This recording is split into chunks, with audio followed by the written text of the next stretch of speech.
Favorite trap or puzzle? I am a huge fan of puzzles in D&D. The problem with puzzles, I'm going to put problem in gigantic air quotation marks. The problem with puzzles is that they challenge the player and not the character.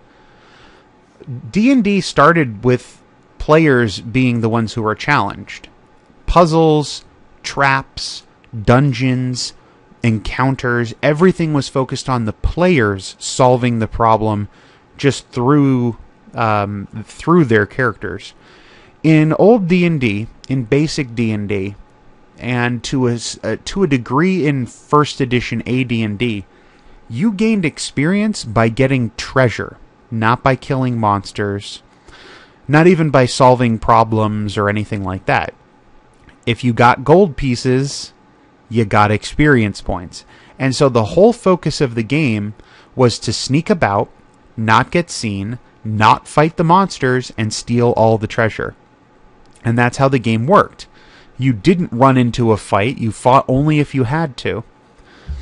And there was a bigger emphasis then on challenging the players. Now, as time has gone on, there are dice rolls that handle a lot of what would otherwise be player things.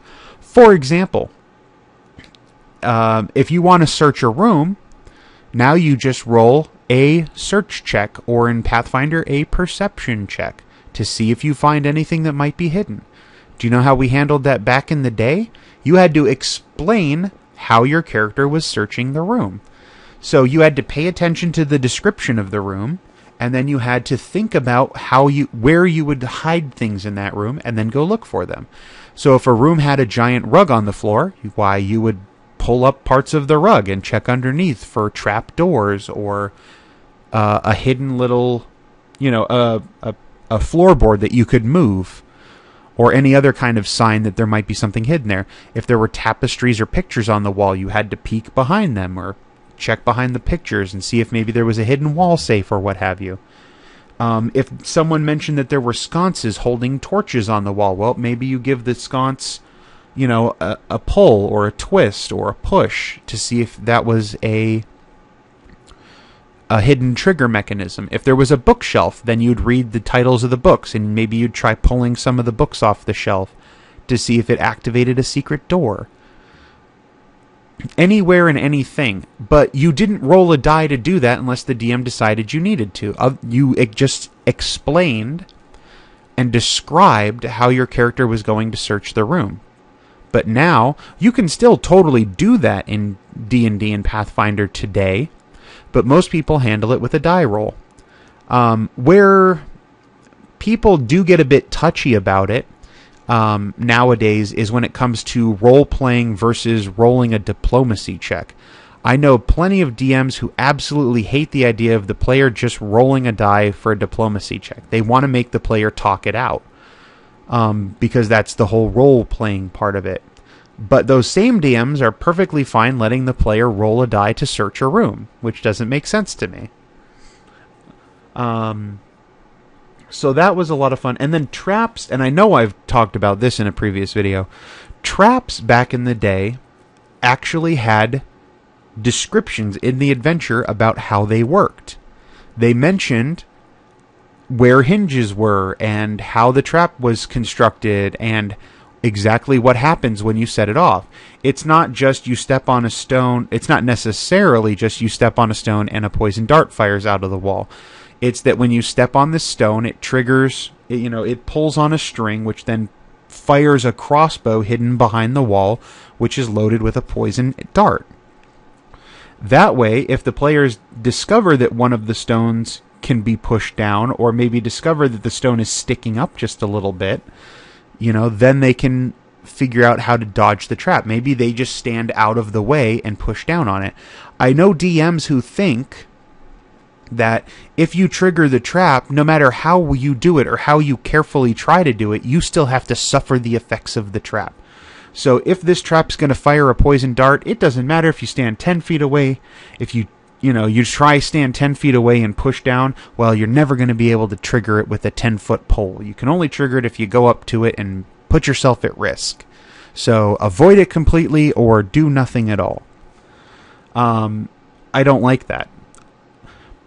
When you have a trap that's set up such that you understand how it works in the game world, then you can understand how to disable it in the game world, and it turns into a puzzle for the player to solve rather than a obstacle for a die roll to resolve. Now, that being said, I have to describe my favorite trap, which is also a puzzle. I got the idea for this from somewhere online, and I don't remember where. It was years ago. I might very well have mentioned this in a previous video, but the players enter a circular room, and once they go in, the doors lock shut behind them. Now, what's going to be funny about this is, despite how I describe this, there's absolutely no mechanism in place for the players to discover and fix.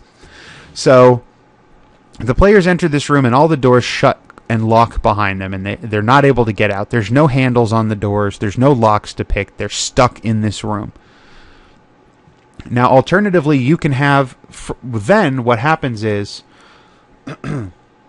the players hear a grinding noise, and the ceiling starts coming down at them. And there's a magic mouth or some other effect that starts counting out 10, 9, 8. And the only thing that's in the room, in the center of the room, there's a pedestal. And on the top of the pedestal, there is a button. And so this countdown is going off. The ceiling is lowering. Alternatively, or in addition, you can have water start coming up, gushing up from the floor to fill the chamber. And the players are sitting there, and they're all searching around on the doors. They're searching the walls. They search the floor. They're looking for secret doors to get out of here.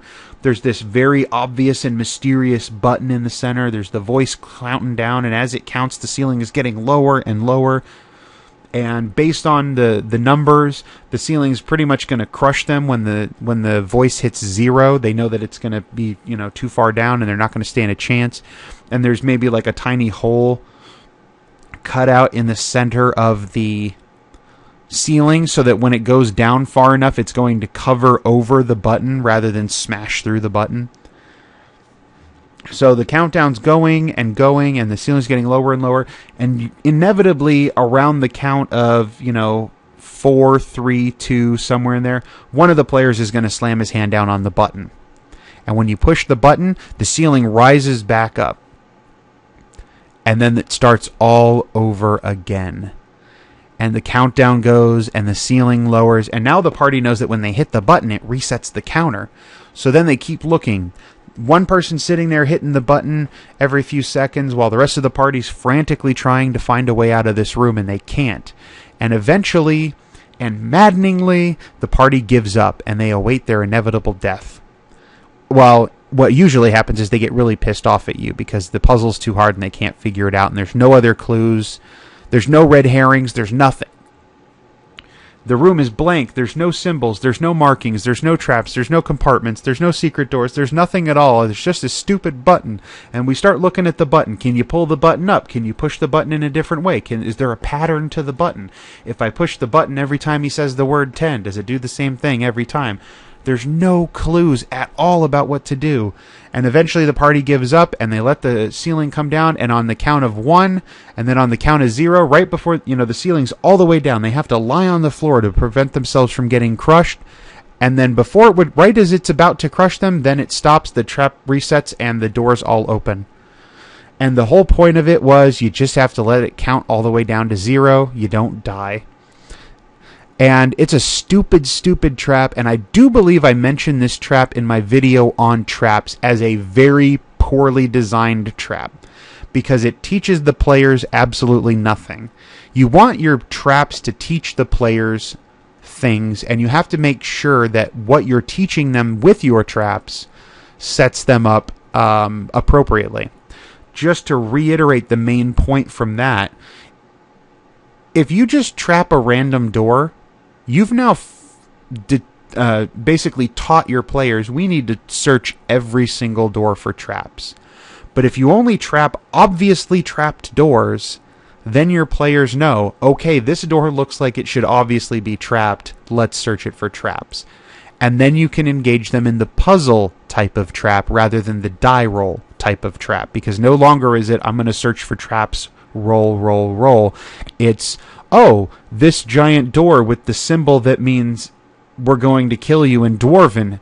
This is probably a trap door. So now we're going to search for traps. And because you've probably described the door and the floor and the room around it, they have an anchor point to then in-game try and figure out how it's going to kill them and stop it from doing so. So keep in mind, so as fun as this trap is, and as fun as it's to put your players through the ringer with it, it's a terrible trap to use in an actual game because it's just so arbitrary and frustrating that it's not fun for the players, but it's really, really fun for the DM. Alright, until next time, bye-bye.